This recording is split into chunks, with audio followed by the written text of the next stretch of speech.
So I wanted, before we get started, to let everyone know that I have a new podcast out, and it's called Meditations. If you like the Meditations segment of this current podcast, you'll like the Meditations podcast. It's nothing but 20 minutes of meditative sounds.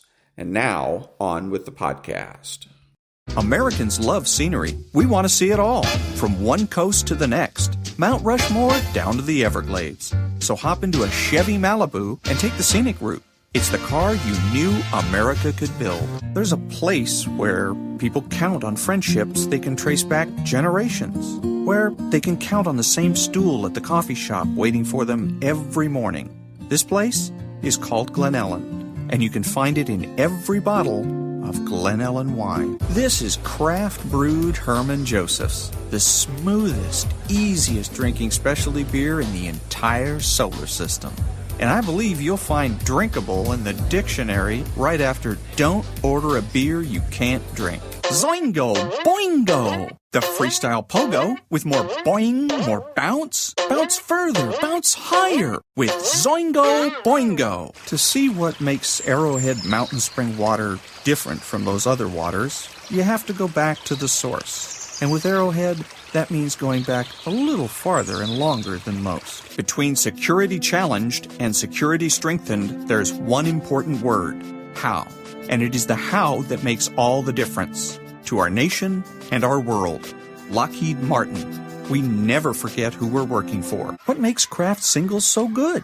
2 out of every 3 kids don't get the recommended amount of calcium. But with Kraft Singles, they get a good source of calcium and the taste they love. Kraft Singles. Magic every single time. Throw boring overboard with a new real meal from Long John Silver's. A meal worthy of a plate. Just $4.99.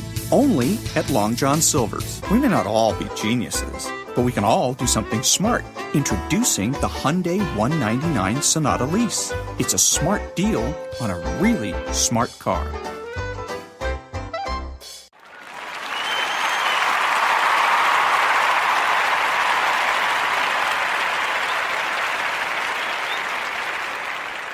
My daughter's right about everything, too. She calls chopsticks chomp sticks. That was right there. That's correct. You don't chop with them, you chomp with them. She calls porcupines pokupines. That's 2 for 2, baby girl. They poke you. They don't pork you. Be funnier as Seinfeld. They don't pork you.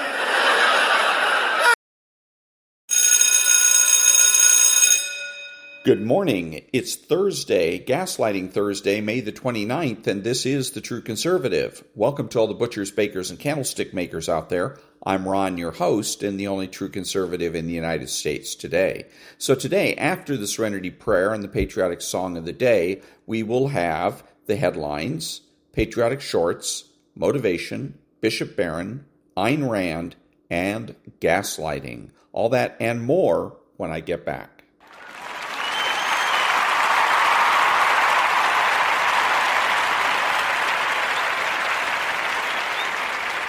God, grant me the serenity to accept the things I should not change, the courage to change the things I should, and the wisdom to know the difference. Amen.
Thank you. And now the headlines for Thursday, May the 29th.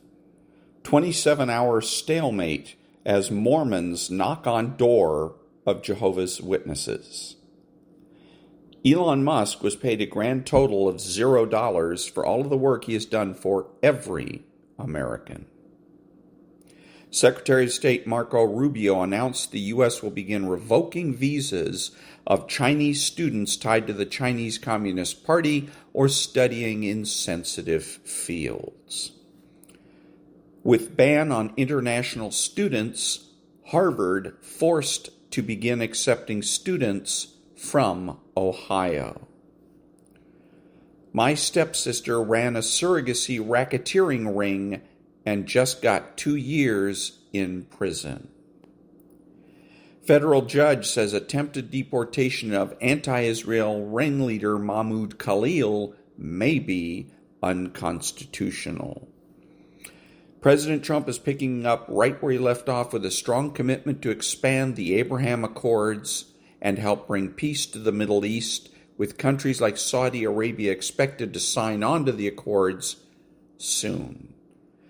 GOP push for new House committee to probe Biden decline cover-up gains steam.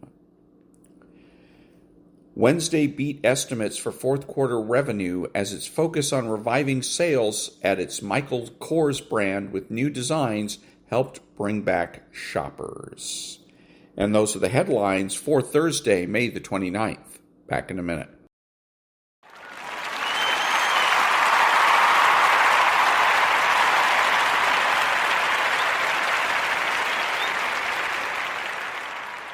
Thank you. And now, Marco Rubio in the political corner. Mr. President, can I ask Secretary Rubio, can I ask you a question? You brought up El Salvador in your remarks. Have you been in touch with El Salvador about returning Abrego Garcia? Has a formal request from this administration been made? Well, I would never tell you that. And you know who else I'll never tell? A judge. Because the conduct of our foreign policy belongs to the President of the United States and the executive branch, not some judge. So we will conduct foreign policy appropriately if we need to. But I'll never discuss it. And no one will ever make us discuss it because that's how foreign policy works. Well, here's the question. What percent? And that was the political corner. Back in a minute.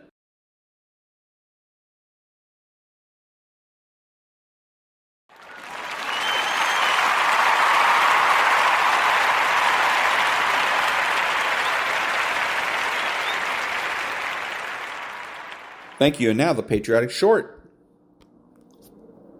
I'm a Kenyan American, dual citizen, African American, if you will. I'm repping my countries today, as you can see. When I supported BLM, it felt like a false sense of community within the quote-unquote black community. I realized in a very strange way how, again, the black community capitalizes and identifies as a group. It's a collectivist mindset combined with victimhood, combined with identity politics. Only in America did people call me black. Race is not exactly a thing back where I come from, because we are not our skin tone. We're not defined by our skin tone. Our identities are cultural. They are Kenyans. They are our tribes. I'm a Gikuyu. Someone is Luo. Someone is Kamba. And just like here, tribalism is used by politicians and the media in Kenya to divide Kenyans. The same way, race is used here to divide the vanilla people from the chocolate people. And that was the patriotic short. Back in a minute.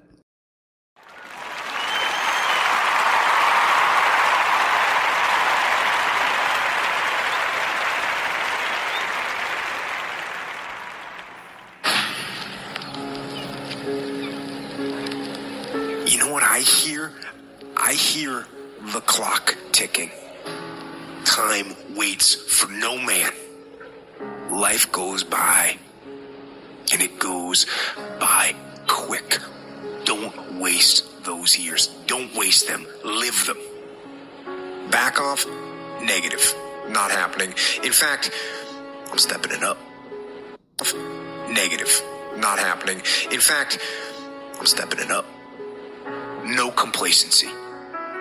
No complacency. No backing off. No slack whatsoever. Bring it. Fight.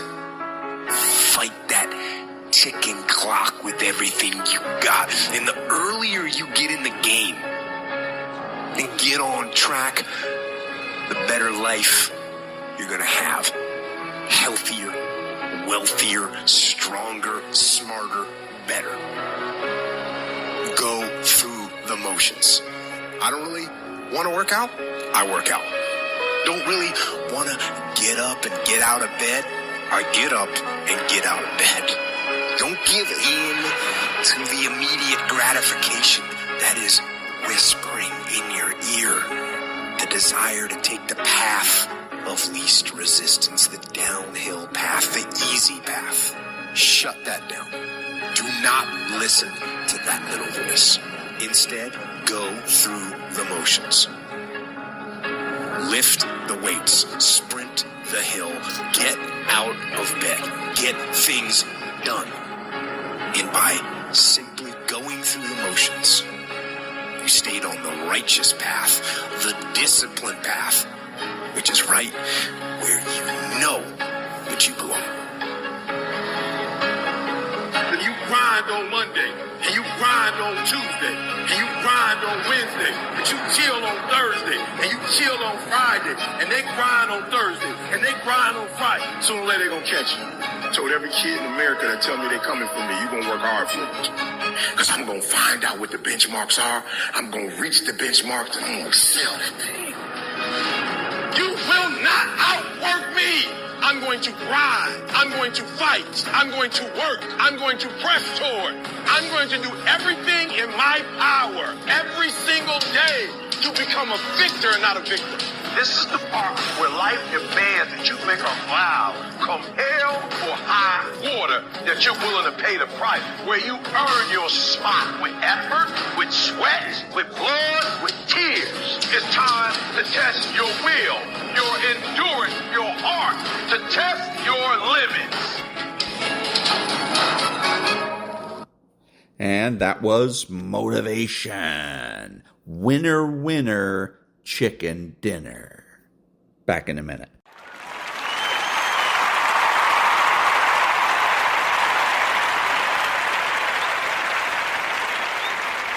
And now, time to meditate.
Thank you. And now, the Daily Stoic.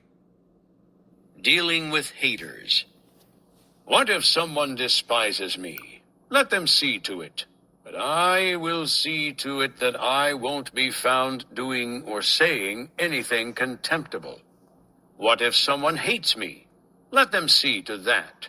But I will see to it that I'm kind and good-natured to all, and prepared to show even the hater where they went wrong. Not in a critical way or to show off my patience, but genuinely and usefully. Marcus Aurelius, Meditations, 11.13. When someone has a strong opinion about something, it usually says more about them than whatever or whomever the opinion happens to be about. This is especially true when it comes to resentment and hatred of other people.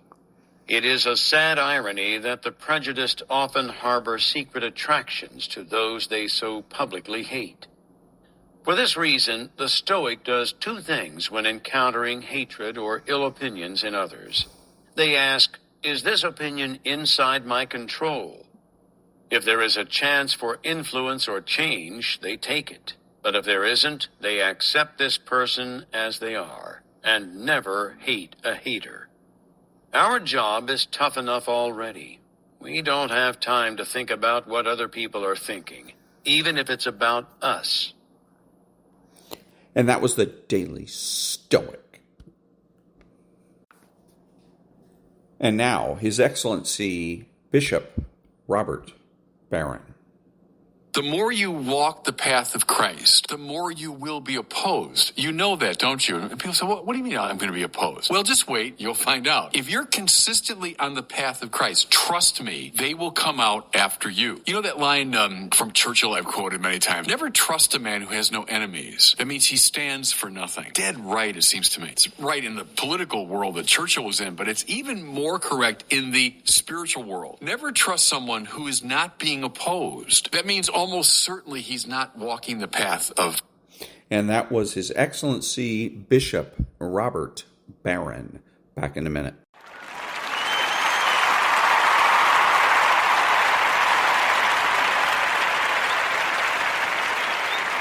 Thank you. And now, gaslighting. Here are the top 5 signs that someone might be gaslighting you. Number 1 is that you're always second-guessing yourself. You have trouble making decisions because you keep questioning your thoughts and your feelings. 2, you get told a lot that you're too something, too selfish, too sensitive, too emotional. 3, you're always apologizing. You find yourself apologizing constantly in this relationship. 4, you often are making excuses with other people for that person's behavior, or maybe you're covering for them. And 5 is that you know something's wrong. You've known it for a while, but you just can't put your finger on it. If you're seeing any of these signs, someone might be gaslighting you. And that was gaslighting. Back in a minute.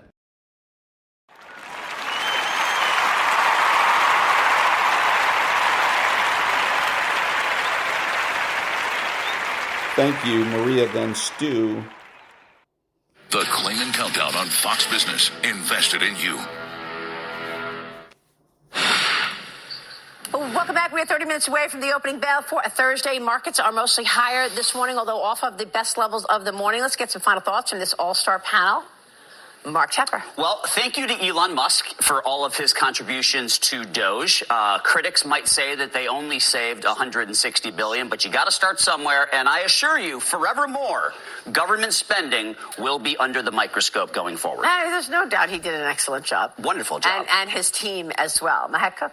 Look, I think President Trump has the authority to set tariffs. We are in an economic and national security crisis, and courts are going to continue losing until they level set and realize the executive branch under President Trump is going to win. He has constitutional authority here. There you go, Todd. And to that point, when this trade court case ultimately makes it to the Supreme Court, expect them to redefine what an emergency is. That decision and the language in it will have reverberations throughout our jurisprudence for decades to come. I mean, is an emergency not, 100,000 Americans dying of fentanyl?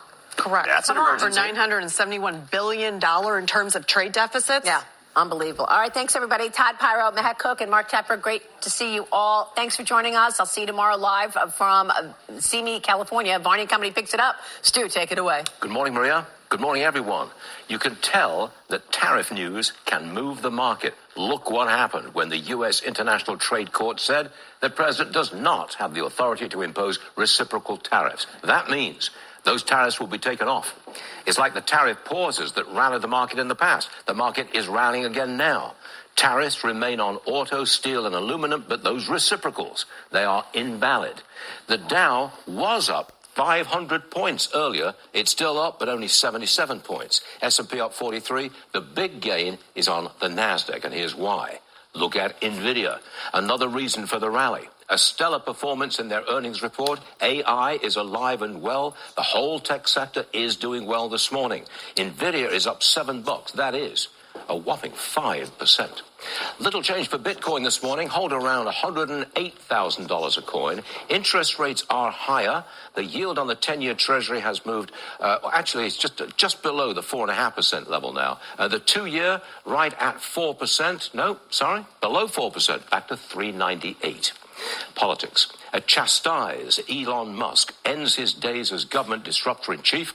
He paid a heavy price for his role.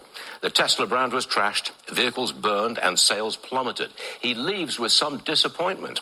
He is not happy with the Republicans' budget. It doesn't cut enough spending. He's back at Starbase, Texas, and investors are happy to have him back.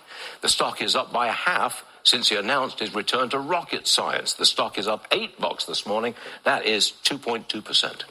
On the show today, a freed hostage says his captors in Gaza started treating him better once they figured that Trump would win the election. They stopped spitting on him. And Marco Rubio will aggressively revoke visas of Chinese students, targeting those with ties to the Chinese Communist Party and those studying in critical fields. The government is concerned about Beijing recruiting U.S.-trained scientists. Thursday, May 29th, 2025.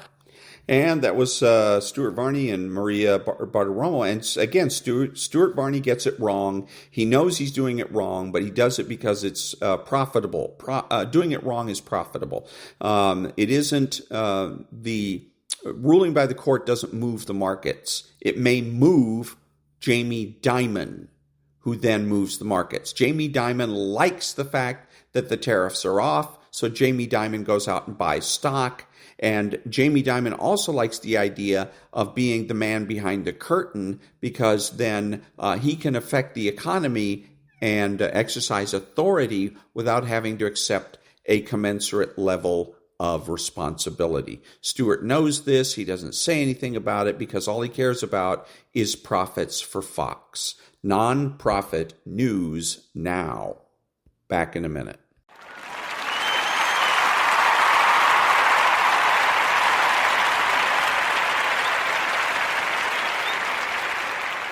Thank you. Now the preamble to the Declaration of Independence.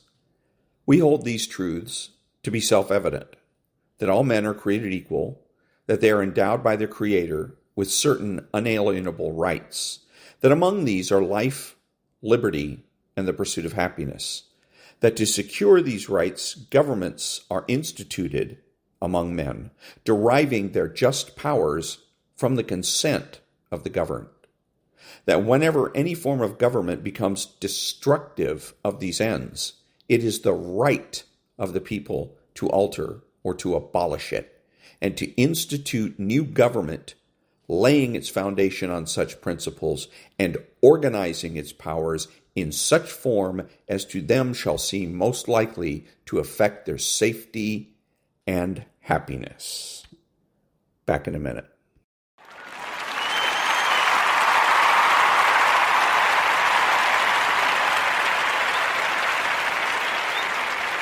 Thank you. And now from a book that's called Good Inside. What's the opposite of understanding? For this argument's sake, it's convincing. Convincing is the attempt to prove a singular reality, to prove that only one thing is true. Convincing is an attempt to be right, and as a result make the other person wrong. It rests on the assumption that there's only one correct viewpoint. And then my question is this supposed to be convincing? Further, convincing has one goal in mind, being right. And here's the unfortunate consequence of being right. The other person feels unseen and unheard, at which point most people become infuriated and combative because it feels as if the other person does not accept your realness or worth. Feeling unseen and unheard makes connection impossible. Understanding two things are true and convincing one thing is true are diametrically opposed ways of approaching other people, so a powerful first step in any interaction is to notice which mode you're in. When you're in one thing is true mode, you're judgmental of and reactive to someone else's experience because it feels like an assault on your own truth. As a result, you will seek to prove your own point of view, which in turn makes the other person defensive because they need to uphold the realness of their experience. In one thing is true mode, exchanges escalate quickly. Each person thinks they're arguing about the content of the conversation when in fact they're trying to defend that they are a real, worthy person with a real, truthful experience. And again, is this convincing? Back in a minute.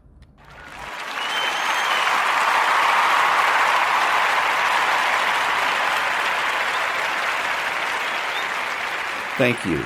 Now, what does the phrase, if you're explaining, you're losing, mean? This was said by Ronald Reagan, speaking of political campaigns. From the perspective of your audience, if you have to explain yourself, you come off looking desperate to convince. As a consequence, you lose the high ground.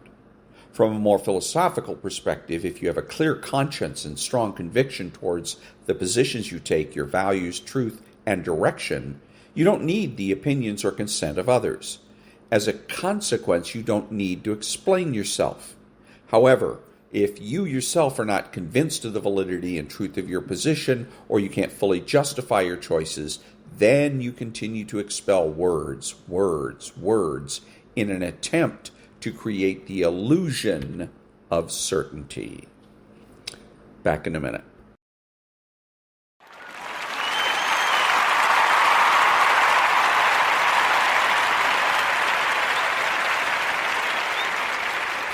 Thank you. So I'm listening to John Cobelt show, and he's complaining about how a refinery or refineries in the state of California is going to be shut down, and how stupid that is. But again, the problem is he's talking only to the First Church of John Cobelt. He needs to explain to Democrats in this state why it's bad for them, why they shouldn't allow more and more of these refineries to be shut down. He needs to reach them because without these folks, we can't be effective, especially in the state of California. Across the United States, it's approximately 50-50. 50% Trump supporters, Republicans, and 50% Democrats. So we need Democrats. We need to reach those people and explain to them, if not to explain to them why they should vote Republican, at least to support good ideas. Back in a minute.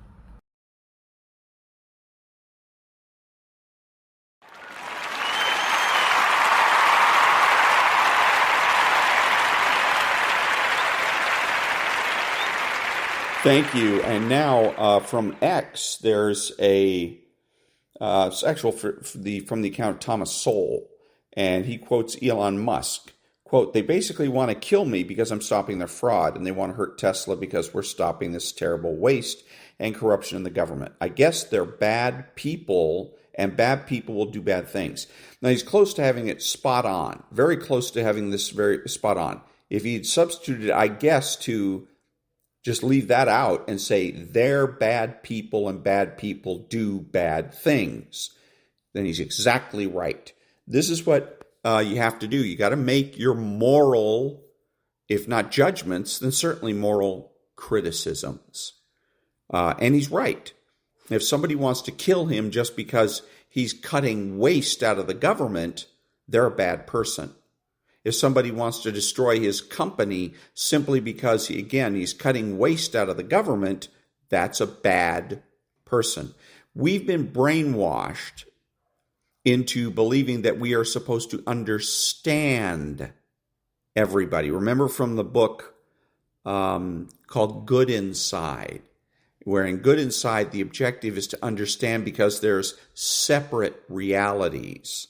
And that if you're trying to persuade, then you're a single reality type of person. Whereas if you're understanding, then you are acknowledging at least dual realities, if not multiple realities. But that's all fiction. They don't provide any proof or any evidence of it. It's an arbitrary claim. And so I don't have to take their word for it.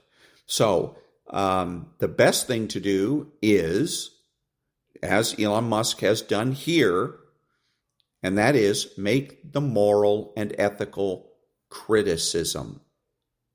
Understanding is out.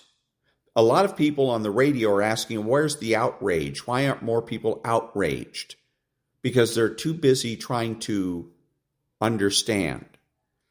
When you realize there's one reality for all of us, whether we like it or not, then we don't get into the understanding trap. We don't allow ourselves to be brainwashed.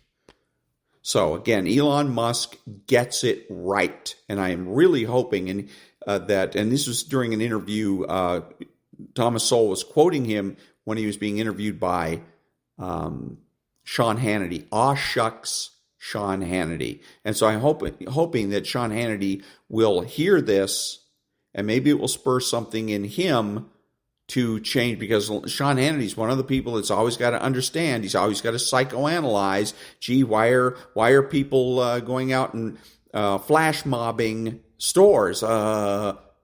Because they're evil people. That's all there is to it. And remember also with the understanding bit, it's not my job to understand the criminal.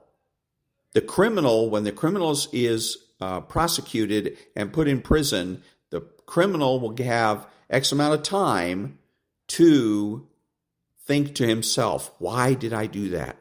I'm not going to psychoanalyze Mr. Criminal. Let him psychoanalyze himself. If he has difficulty doing that, he can see a psychologist or a psychiatrist and get it worked out.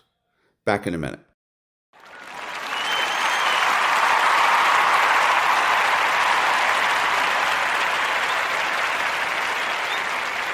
Thank you. And now the weekly statistics from Spreaker for the week of May 18th to May 24. Downloads were down slightly. Down in the United States, up in Canada, up in the Philippines, and up in Australia. And those are the statistics from Spreaker for the week of May the 18th to May the 24th. Back in a minute.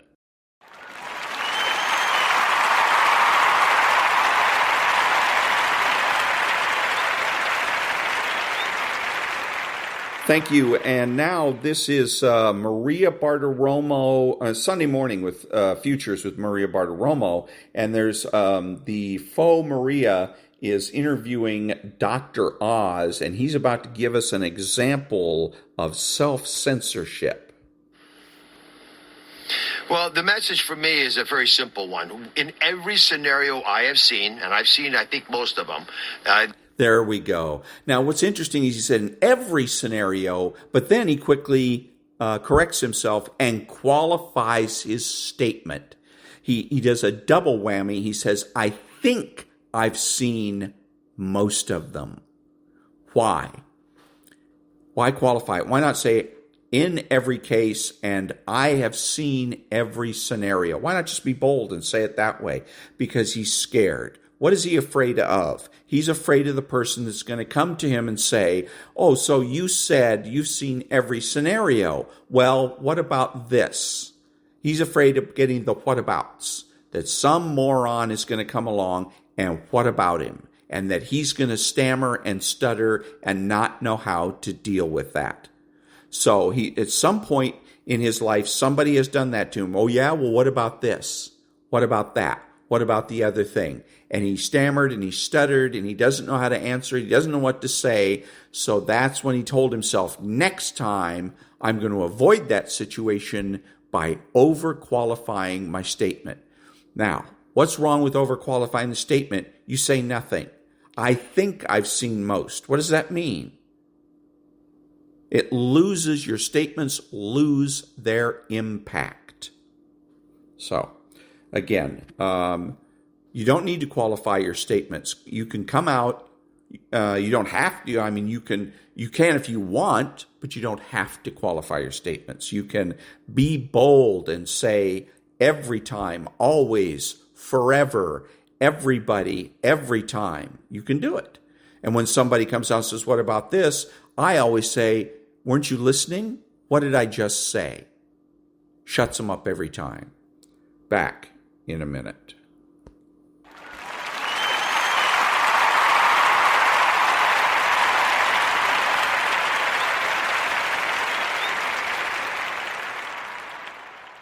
Thank you. So I was, when I listened to actually Bishop Barron and Father Kirby, there's a lot of times they're asking the questions about why is the Catholic Church silent on such issues. At least it seems the majority of Catholics are silent or quiet on a lot of social issues, whether it's abortion or gay marriage or something of that nature. And it occurred to me recently that it was one word that silenced Christians across the country, Catholic or Protestant, and that word was and is intolerance. We were lectured. We don't hear it much anymore, but a few decades ago, I don't think it even went back to the 70s. I think it was later than that, that the left, every day you heard the word intolerance.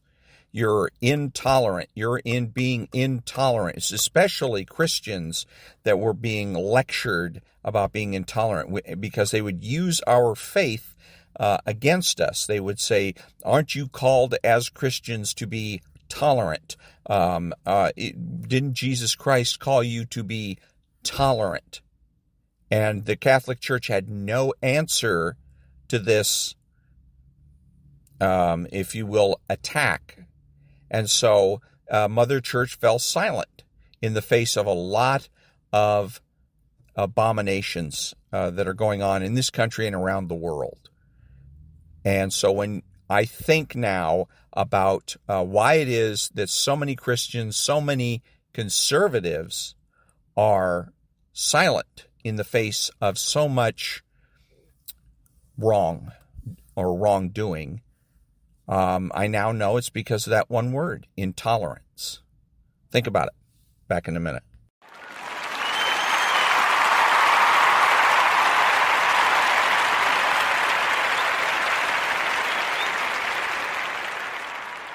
Thank you. And now, Chapter 4 of Gaslighting. 4. Saboteurs, harassers, offloaders, and thunder stealers. Gaslighters in the workplace. Juan, age 40, quote, my coworker would be on call but would refuse to answer the phone. This meant clients would call me instead. I talked to higher-ups about it, but he had some damaging info on the boss, so he got away with it. End quote. Gaslighters don't just wreak havoc in our personal lives. They have destroyed many careers and companies. They manipulate coworkers and subordinates into doing work for them, then take the credit. They make false claims of harassment when they, in fact, are the harassers. In fact, I think it's safe to say that most, if not all, harassment is a form of gaslighting. They throw coworkers under the bus. They refuse to take any responsibility for their behavior. It is one thing to mess with your personal life. It is quite another to encounter someone hell-bent on taking down your professional life.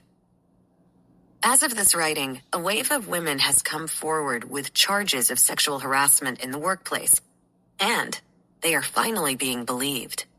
Numerous celebrities and public figures are facing allegations of workplace harassment.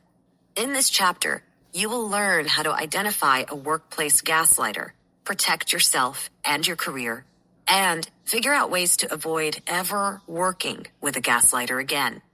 You'll also hear more about gaslighting and sexual harassment, abuse, and violence in Chapter 5. How do you know you work with a gaslighter? You may witness the following behaviors. Takes credit for your hard work. Gives you backhanded compliments. Ridicules you in front of your coworkers.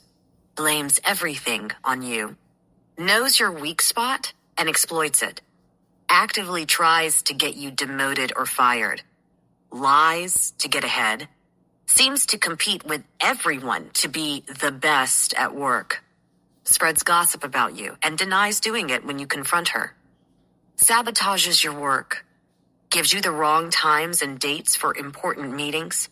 Pressures you to do something unethical. Is jealous of your accomplishments instead of congratulating you. Shows displays of anger when things don't go her way. Bullies and threatens you and others. Sexually harasses you and others. Gaslighters can make even the least stressful of jobs into a total nightmare. Their scheming, sabotaging, and one-upping never seem to stop. When they are caught in disrespectful or harmful behavior by an employer, gaslighters seem to double down and actually increase their maladaptive behavior. Some may calm the storm for just a brief period of time before resuming their gaslighting ways. Very rarely do gaslighters stop their manipulative behaviors. As you heard earlier in this audiobook, many gaslighters are so lacking in self-awareness that they don't see their bad behavior. They truly believe that everyone else has the problem, not them. Doug, age 55, quote, "It didn't matter what the project was about. This guy would take credit for everything. Not only that, he would tell the boss that we were slackers and he had to make up for our incompetence. He went the extra mile." End quote. Sexual and other harassment in the workplace. Lydia, age 28, quote, "My coworker would brush his hand against my butt as he walked by and say, 'Excuse me,' like it was an accident. He was really slick when he did it, so no one saw it. I was going to report it, but I was concerned he would just say I was lying. What proof did I have?" End quote. Gaslighters use harassment as a way to gain control over you and over their workplace. They're betting that by harassing you, you'll stay quiet about the other bad behaviors they're engaging in at work. One type of harassment is sexual harassment. The U.S. Equal Employment Opportunity Commission, EEOC, defines sexual harassment as, quote, "unwelcome sexual advances, requests for sexual favors, and other verbal or physical harassment of a sexual nature," end quote. EEOC 2017. You may be the victim of sexual harassment if you are told your job or an assignment depends on sexual activity. You are watched intensely for no reason. A person blocks your exit from your office or cubicle. You get leers as you walk by. You get catcalls or "you need to smile" comments. Someone in a higher or more influential position asks you out. You are being retaliated against for refusing advances. Pictures or messages of a sexual nature are posted on your locker. Other forms of harassment include employees playing quote-unquote pranks on you. Your items are continually removed and then replaced on your desk. Employees tampering with your food in the office refrigerator. Your locker is broken into. Having your personal items hidden from you. Unauthorized employees entering your workspace without permission. While most gaslighters don't take their workplace behavior to the level where it qualifies legally as harassment, some do. And this is especially true when you are working in an environment that appears to reward bad behavior. For example, while there's nothing wrong, at least on the face of it, with an employer's use of incentives to increase productivity, this provides a perfect setup for gaslighters.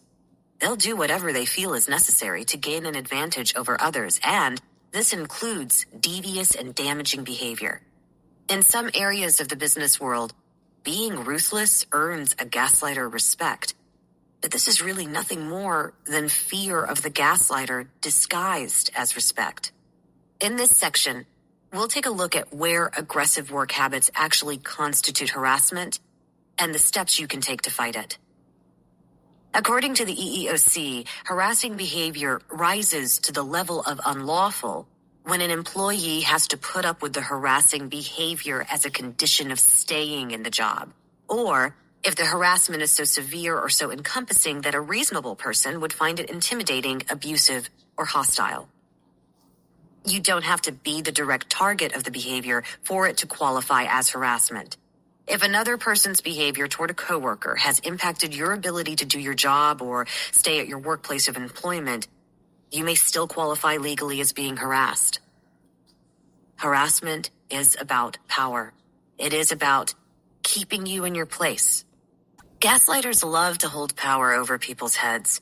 They especially thrive on knowing that your livelihood, your work, hangs in the balance. Gaslighters can be very subtle in their harassment, just enough to get to you, but not quite enough to prove. Many harassment cases end up coming down to a he said, she said situation, one person's word against the other.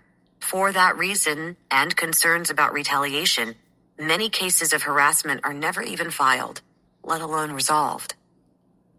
Also, when you first encounter harassment, it is very common to feel so in shock that you doubt yourself or your perception of the experience. Did so-and-so really just say what I thought he said? Maybe he didn't mean it the way it came across.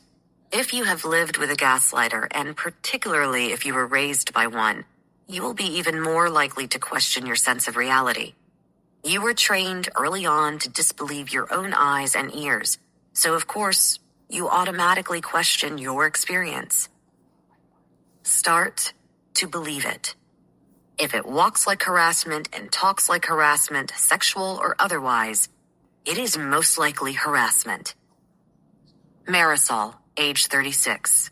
Quote, I had a boss that would stand and watch me as I worked. This wasn't just watching. It was leering. It was really creepy. Towards the end of the day, when there were less people in the office, I started feeling unsafe and would bolt out of there. End quote. Laws that protect you. Josh, age 28. Quote, oh, I got the classic, so-and-so told me that your work is terrible. Oh, good, then so-and-so can come to me directly and tell me that. Until then, not my problem. End quote. In the United States, Title VII of the Civil Rights Act of 1964 protects you from workplace discrimination based on age, gender, religion, race, culture, national origin. Harassment, including sexual harassment in the workplace, also violates Title VII. Here's one of the tricky things about Title VII. If you work for a smaller company, you may be out of luck. Title VII only applies to businesses with 15 or more employees or to local, state, or federal agencies. According to Title VII, it is illegal to be retaliated against in the workplace for reporting harassment. Remember, you do not have to be the direct target of the harassment to have a valid claim. Anyone in the workplace affected by the behavior of the harasser, if he has created what we'd call a climate of intimidation, can file a harassment claim. Even if you appeared to others to have accepted the behavior at the time, you have the right to challenge behavior that is intimidating and uninvited. In addition to Title VII protections, there may be laws in your state that protect you from harassment and discrimination. You should be able to find them through a quick internet search. Knowing your rights is the first right step in protecting yourself from this sort of behavior and shifting the burden to the harasser to prove his or her innocence. Educating yourself is one of the most powerful steps you can take to combat gaslighters and their harassment. Steps you can take. Dan, age 35. Quote, my coworker would call me racial slurs and would do it with a smile and a sweet tone of voice. It still gives me chills thinking about it. I told him to stop and he kept going. I even told my boss. Nothing happened. I didn't know what to do next. I was worried about losing my job if I pushed it further. End quote. If you are being harassed, the EEOC, which protects workers' rights, recommends following a series of steps. You have the right, and it is even encouraged, to contact an attorney during this process. For information on how to find legal services, refer to the downloadable PDF included with this audiobook. First, the EEOC recommends contacting the gaslighter directly about his behavior. You have the option of doing this in person or in writing. If it is in person, consider having a witness present. As you have learned, gaslighters are very adept at twisting the truth. What happened between you and the gaslighter will certainly not be the story the gaslighter reports to others. Having a witness backs up your version of events. Contacting the gaslighter through writing is a way to create a paper or electronic trail. It is difficult for the gaslighter to lie about what you said when it is right there in an email. While confronting the gaslighter may be very uncomfortable to you, it puts the gaslighter on notice and will help you build a case if the harassment continues. For a harassment claim to succeed, you must prove that the behavior is unwelcome, and the fact that you notified the harasser is considered proof. Even if you did not call out the behavior when it occurred or at some later point, you still have the right to tell the harasser it was unwelcome. It may have been that you were surrounded by coworkers at the time and did not raise any objections due to some perceived social pressure. You may have laughed it off because you felt really uncomfortable. You may have tried to ignore it so as to better concentrate on your work. In any case, now you are telling the gaslighter to stop. Keep documentation of when you spoke to the gaslighter, including the date, time, if anyone else was present, and direct quotes of what you said, and also how the harasser responded. If you feel your safety is at risk by contacting the harasser directly, start by filing a complaint with your company's human resources department. If the harassment does not stop, or you fear for your safety with the gaslighter and don't feel it is in your best interest to contact him directly, use grievance procedures available in your workplace. This is also known as filing a complaint or filing a formal complaint. If you have an employee handbook, see whether there is a section regarding grievances. You can also ask the Human Resources Department how to file a harassment or discrimination claim. Follow these instructions exactly as they are written or told to you. It always helps to have them in writing. Always keep a copy of whatever you turn in. When you file a formal complaint at your workplace, you are putting your employer on alert that there is an issue. You are also giving the company an opportunity to rectify or fix this issue. You are using this formal route of complaint because if you have to take your case to court, your ability to hold the company responsible depends on whether the company knew about the harassment and took steps to solve it. The company is now responsible for making things right. If the harassment still continues, or your complaint was not remedied to your satisfaction, there are steps you must take before filing a lawsuit under federal law. First, you must file what is called a charge of discrimination with the EEOC or your state employment protection department. If you don't file this important charge, your lawsuit may be dismissed. A charge of discrimination can be filed at your regional, state, or local EEOC office. Your state laws determine how long a period of time you have from the harassment to when you file the charge.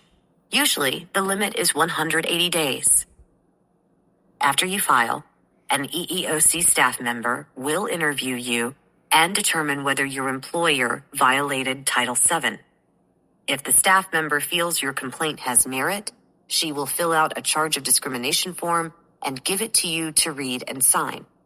The EEOC will then interview your employer and either drop your complaint, investigate your complaint, or request a mediation or settlement between you and your employer. And that was Gaslighting by, what is her name again? Stephanie Moulton Sarkis, PhD. Recognize manipulative and emotionally abusive people and break free. Back in a minute.